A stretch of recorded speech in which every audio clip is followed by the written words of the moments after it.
고맙습니다. 내가 여기 올 때마다 바로 앞에 여기 동네 이름 바뀌지 않으셨는지 모르겠어요. 초량동 아닙니까? 우리 목사님이 이렇게 참 애국운동 하시고 이런 거 할 때마다 제가 옆에 가서 서드려야 되겠다. 그래서 저는 저의 임무를 우리 목사님이 말씀하시는 것에다가 이제 학자들은 뭐 주장을 하고 이거 나만 주장하는 게 아니라 이 사람도 이렇게 주장해서 하면서 이제 각주를 납니다. 각주.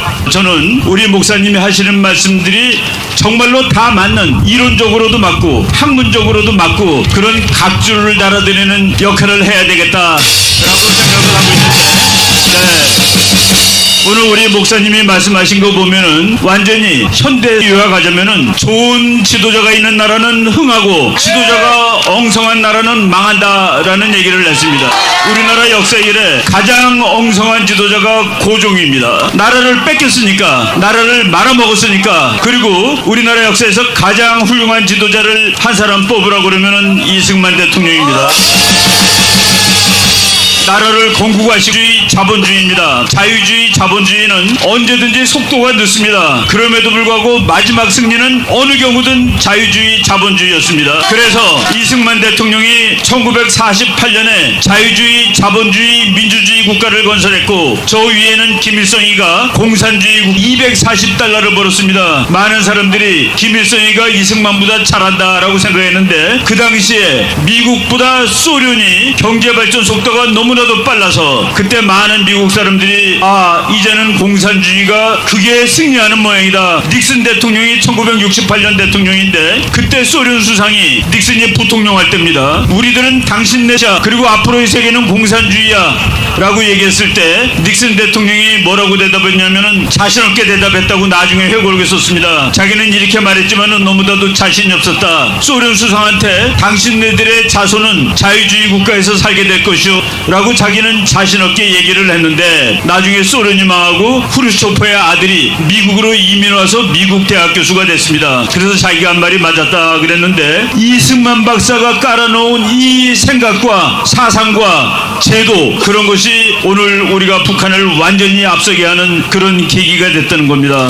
그래서 이승만 대통령이 건국정신, 자유민주정신, 그리고 미국과의 동맹, 이것 때문에 대한민국이 세계 10대 강국으로 올라섰다라고 말씀을 드릴 수 있는 겁니다. 여러분, 우리는 말이죠, 밤에 먹고 싶은 거가 있을 때 가급적이면 안 먹습니다. 배고픈 채로 자요.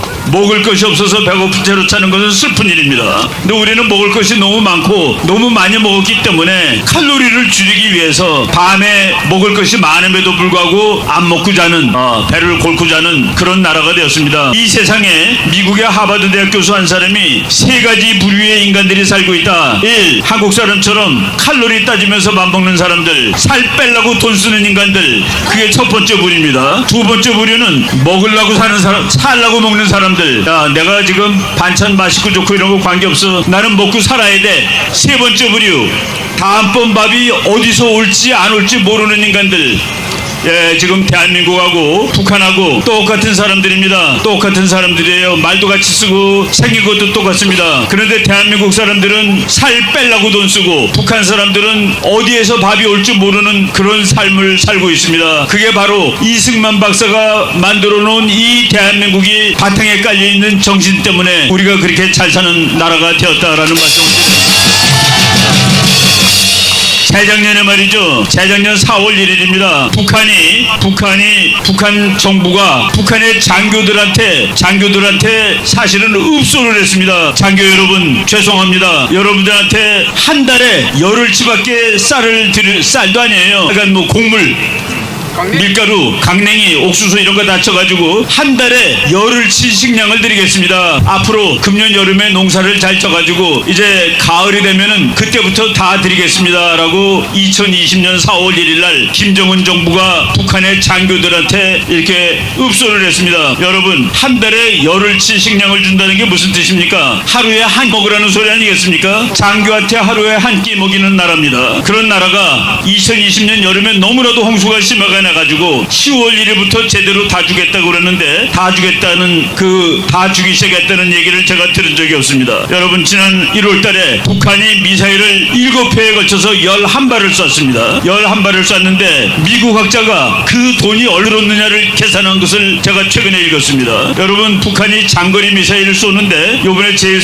길게 날아가는 것이 구암선까지 가는 3,000km 날아가는 중거리입니다. 그건 중거리. 그게 하나에 1,000만 달러입니다. 120억 원짜리입니다. 그리고 북한이 쏜 짧은 미사일들이 한 발에 300만 달러, 36억 원짜리입니다. 근데 그걸 섞어 쐈기 때문에 미국 교수가 계산해 5,500만 달러를 썼다는 겁니다. 한 달 동안에 하늘에 날린 돈이 5,500만 달러면은 그걸 쌀로 계산하면 어떻게 될까? 대한민국 기준으로 대한민국 국민들이 100만 명이 1년 동안 먹을 수 있는 쌀을 사올 수 있는 돈이다. 그거를 다 하늘에 날려버리고 저 북쪽에 있는 사람들은 지금 손가락을 빨고 있습니다. 그 사람들이 믿는 사상이 주체 사상입니다. 그런데 우리가 밥을 너무나 많이 먹기 때문에 칼로리를 조종하는 사람들이, 밥을 굶는 사람들이 따라가는 이데올로기를 따라간 그런 정보가 서갖고 이 나라를 망치고 있는 겁니다. 그래서 이제 더 이상 그런 일을 우리가 용납할 수 없는 이런 마지막 순간에 돌아온 겁니다. 여러분, 좋은 지도자는 나라를 건설하고 나쁜 지도자들은 나라를 망하게 하는데 우리 목사님께서 오늘 이승만과 고종을 비교를 했습니다. 여러분, 정치학자들이 지금 우리 문재인 대통령을 우리나라 역대 지도자 중에서 누구랑 비슷하다 하는데 고종에 비유하고 있습니다. 이 나라를 망치는 지도자, 그를 승계하는 그런 사람들이 더 이상 이 나라를 지배하도록 우리가 그냥 놔두면 안 되겠다 라는 생각을 하는 것입니다. 여러분,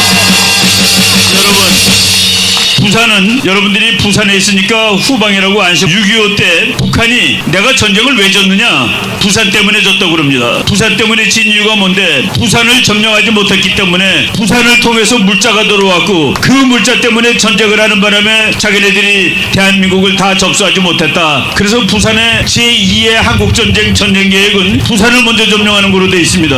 여러분, 여기가 후방이 아니에요. 최전방이 될 수 있고 북한이 가장 먼저 접수해야 되고 북한이 부산을 접수하게 되면은 대한민국이 전쟁을 할 수가 없습니다. 외국의 물자를 가지고 전쟁을 해야 되는데 바로 그래서 우리가 여기가 최전선이 되고 있는데 우리 부산 잘 지키고 대한민국 잘 지켜야 됩니다. 이제 우리나라 곧 이제 세계 지금 10위까지 왔습니다. 이제 통일한국이 되면은 곧 5위가 됩니다. 그리고 통일한국 되고 한 10여 년 전에 2위까지 올라갈 수 있습니다. 그래서 우리가 통일을 해야 됩니다. 통일은 우리가 그냥 국제정치학적으로 통일되면 나라가 세진데 그게 아닙니다. 우리 북한 동포들, 우리랑 피를 나눈 북한 동포들 2,500만이 노예로 살고 있는데 이제 그들을 해방시켜야 되겠다라고 말씀을 드리고 싶은 겁니다.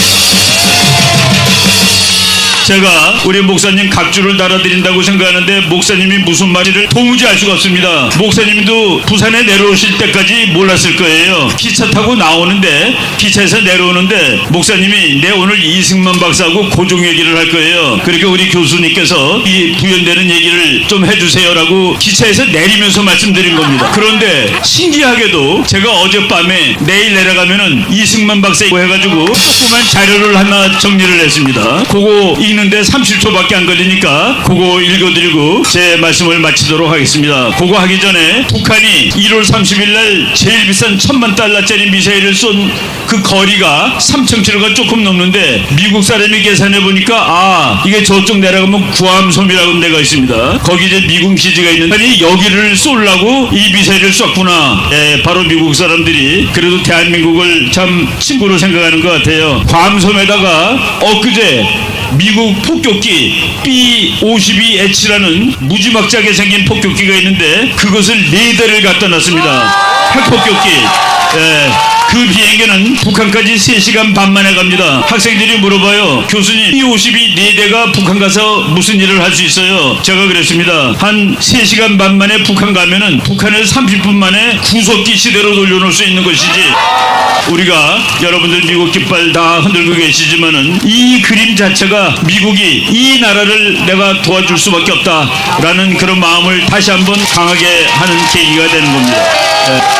이승만 박사가 6.25 나는 날 밤에 6월 26일 날 새벽 2, 3시쯤 됐을 때 동경에다 전화 걸었습니다. 내가 다 바꿔.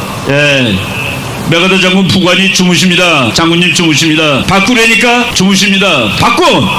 바꿨습니다. 당신 내 말 안 듣고 미군 다 철수해서 전쟁 났잖아. 책임지라고.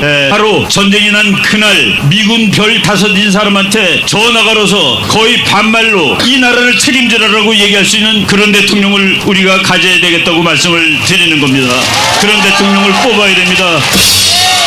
메가더 장군이 그래서 6월 26일 날 새벽에 전화를 받았는데 그 다음날 비행기 타고 왔습니다. 북한이 이미 미야리까지 왔기 때문에 메가더 장군이 한강 남쪽에 노량진에 왔습니다. 어떻게 됐는지 서울을 보려고. 그런데 거기 병사 하나가 기관총을 북쪽으로 향해서 거치하고서 앉아 있었습니다. 메가더 장군이 물어봤어요. 병사, 귀하는 언제까지 그러고 앉아있을 것인가? 그랬더니만은 철수 명령이 내릴 때까지 이러고 앉아있을 것입니다. 메가더 장군이 또 물어봤습니다. 병사, 철수 명령이 안 내리면 어떻게 할 건데? 네, 그러면 여기서 죽겠습니다 라고 우리 병사가 얘기를 했습니다. 장군이 너무나도 감동을 받아가지고 거기 있던 통역관 대위한테 얘기했습니다. 통역장교, 이 젊은 친구한테 말해주게, 우리가 곧 도와주러 올 것이라고.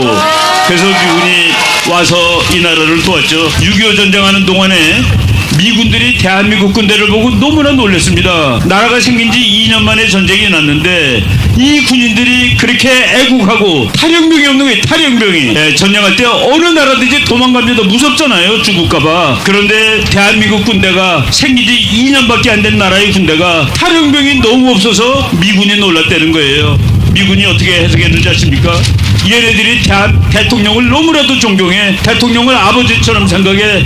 그래서 대통령을 위해서 싸우는 거야. 이 친구들이 나라를 위해서도 싸우지만은 대통령을 존경하는 마음으로 싸우는 거야 라고 미국 사람들이 분석을 했습니다. 이제 우리는 이승만 대통령이 마지막으로 했던 말, 이거를 한번 되새기면서 우리의 마음을 다져야 되겠습니다. 전쟁 끝나고서 딱 2주일 된 날이에요. 이승만 대통령이 북한 국민들한테 한 말입니다. 공산 학정 속에 당분간 그대로 남아있게 되는 우리의 불쌍한 동포들에게 나는 이렇게 외치는 바입니다. 절망하지 마십시오. 우리는 결코 당신들을 잊지 않을 것이며 저버리지도 않을 것입니다. 우리의 잃어버린 이북오도와 북한의 우리 동포들을 다시 찾고 구출하려는 한국 국민의 근본 목표는 과거와 같이 장차에도 그대로 남아 있습니다. 우리 북한 동포 구하러 갑시다. 그리고 북한 동포를 구할 수 있는 그런 정부를 건설합시다. 우리 예수 한국 복음 통일로 나갑시다. 여러분 감사합니다.